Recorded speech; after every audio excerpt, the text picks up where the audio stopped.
Baik, kita melanjutkan dengan bahan penyusun sediaan gel.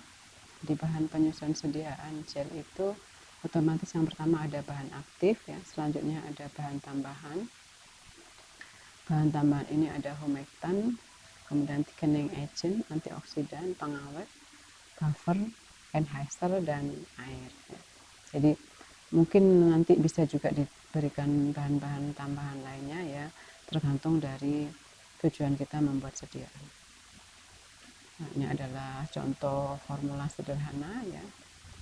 Komponen penyusunnya ada bahan aktif, kemudian gelling agent, fertilizer, humectant, preservatif, dan pembawa adalah air. Nah, jika sediaan itu sudah jadi, maka dilakukan evaluasi, di mana evaluasinya diantaranya adalah evaluasi organoleptis, kemudian pH, daya sebar, homogenitas, dan daya lekat. Untuk organoleptis, alat yang digunakan hanya pengamatan secara visual yang diamati meliputi bau, warna, dan rasa. Bau yaitu dengan mengenali aroma atau bau gel, kemudian warna melihat dari warna sediaan, kemudian ada rasa. Rasa kalau untuk pemakan luar biasanya tidak dipertimbangkan atau tidak dilakukan. Kemudian pH bisa menggunakan alat pengukur pH universal atau pH meter. Nah, pH ini juga parameternya tergantung dari pH bahan aktif dan pH tempat pemakaian. Tujuan dari pengukuran pH itu adalah untuk menentukan pH dari sediaan, di mana diharapkan dengan pH tersebut sediaan tersebut akan stabil. Kemudian ada kertas pH universal. Kalau menggunakan kertas pH hanya dicelupkan saja ya. Kemudian dicocokkan dengan indikator yang telah diperoleh. Nanti kalau menggunakan pH meter ya tinggal dilarutkan ya, biasanya dengan pelarut dengan pH 7 atau netral yaitu air, aqueous, kemudian diukur pH-nya. Untuk homogenitas, alat yang digunakan adalah kaca objek. Tujuannya untuk mengetahui homogenitas sediaan.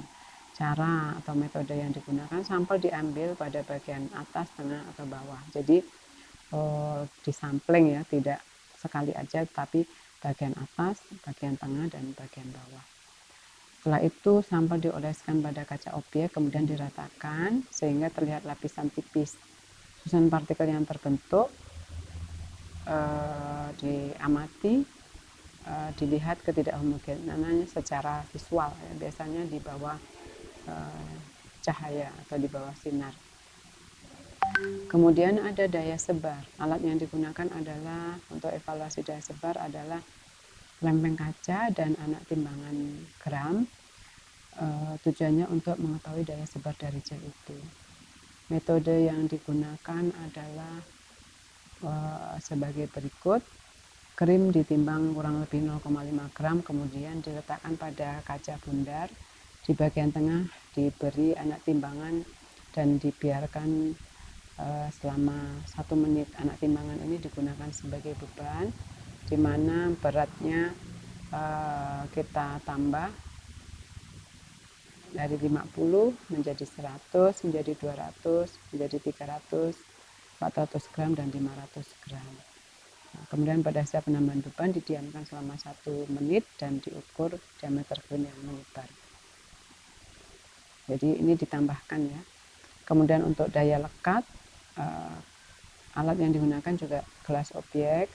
Kemudian untuk mengetahui daya lekatnya suatu sediaan, metodenya sejumlah sampel kurang lebih 0,25 gram diletakkan di antara 2 gelas objek, kemudian ditekan dengan beban 1 kg selama 5 menit. Setelah itu beban diambil, kemudian gelas objek diangkat menggunakan tangan dan dihitung waktu gelas objek jatuh atau terlepas antara keduanya. Ini adalah daya lekat. Ini adalah contoh formula. Ini tabel untuk mempermudah saja ya. Ada komponen bahannya, kemudian fungsinya, kemudian ini rentang pemakaian dicari berdasarkan literatur, kemudian jumlah yang dipakai dalam sediaan. kemudian jumlah yang diambil atau ditimbang.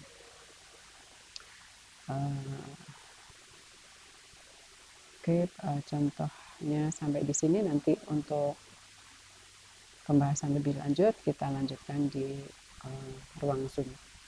Terima kasih atas perhatiannya. Wassalamualaikum warahmatullahi wabarakatuh.